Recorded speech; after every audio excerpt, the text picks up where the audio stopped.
I'm Margot Politis.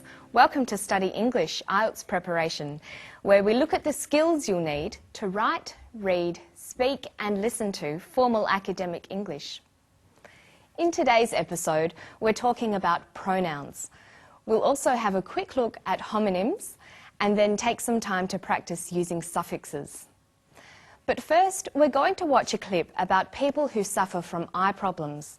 The people in this community live far from the city, so it's hard for them to get medical treatment. They have no access to specialists at all, and they cannot travel because they are poor, and most of them have cataract and they are blind because of cataract, which is preventable. The resources aren't here really to take care of them. It would mean a major upheaval if they got to the stage where they couldn't be taken care of here. They would have to leave their home, their friends, their family and go somewhere where they could be cared for, which is miles away in remote communities. The professor is talking about the access of residents in the Mora community to eye specialists. He talks about the residents by using the pronoun they. Pronouns are words that can take the place of nouns. They're words like I, you, they, who, or what.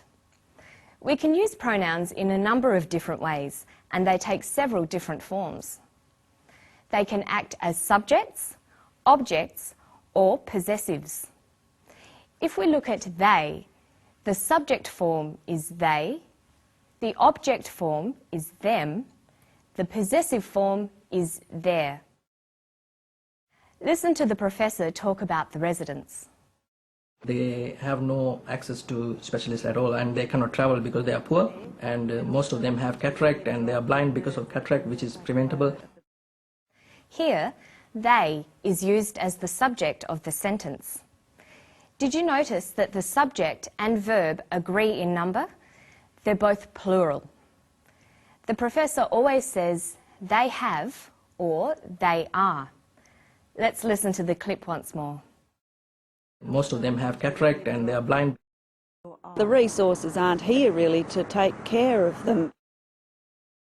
Both the speakers use the pronoun them after the preposition of.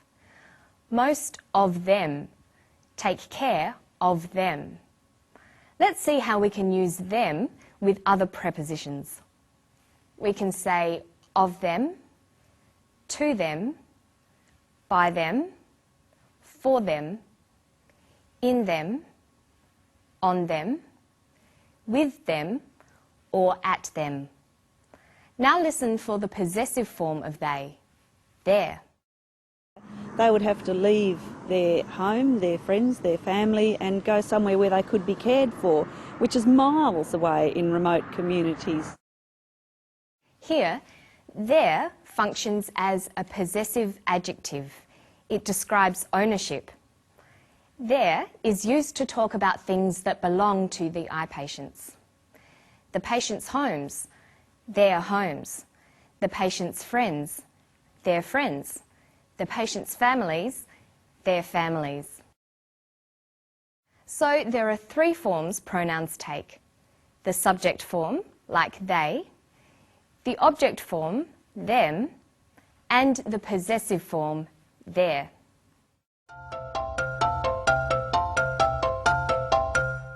The word their is a homonym. Homonyms can be words that sound the same but have different meanings, like there, T-H-E-I-R, and there, T-H-E-R-E. Julie is talking about their home, their friends, their family. Is that T-H-E-I-R or T-H-E-R-E? We know from the context that she is talking about ownership, who the friends, home and family belong to. So we know which spelling of their she is using, T-H-E-I-R. Their friends, their home, their family. Another example of a set of homonyms is H-E-R-E and H-E-A-R. They're both pronounced the same, here. Listen for here.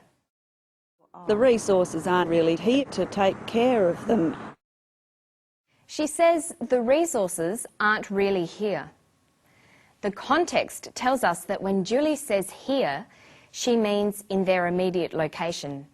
She is using H-E-R-E. The resources aren't really here. There are two different types of homonyms.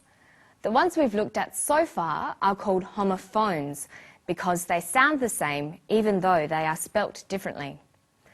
Some other examples of homophones are sight and sight, sail and sail, fair and fair, and through and through. So homophones are words that are spelt differently but sound the same. Another type of homonym is a homograph.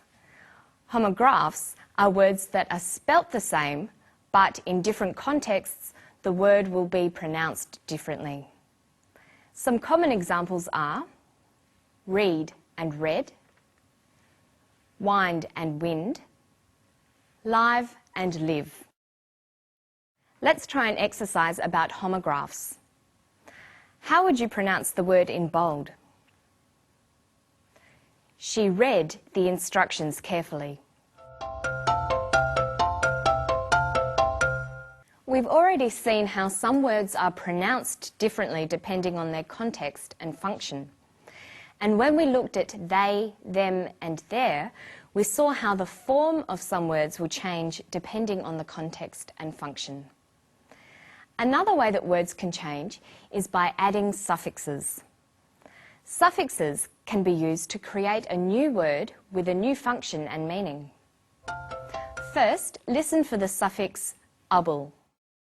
They have no access to specialists at all and they cannot travel because they are poor, and most of them have cataract and they are blind because of cataract, which is preventable. Cataracts are preventable.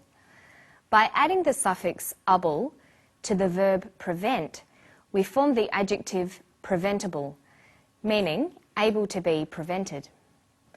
We can add the suffix able to a number of other words to form similar adjectives. For example, read becomes readable, count becomes countable, and recognise becomes recognisable. There are many other common suffixes in English. Learning suffixes is a quick way to expand your vocabulary. Let's take a look at two other common suffixes, ist and ism. We can use ist when we talk about the people who do certain jobs. So you could be a journalist, a chemist, a geologist, or a psychologist. We use the suffix ism to talk about beliefs, ideologies, or movements. For example, Buddhism, modernism, realism, or Marxism. And the people who believe these ideas can sometimes be described by adding the ist suffix. So we get Buddhist, modernist, realist, or Marxist. So let's take a look back over what we've learned today.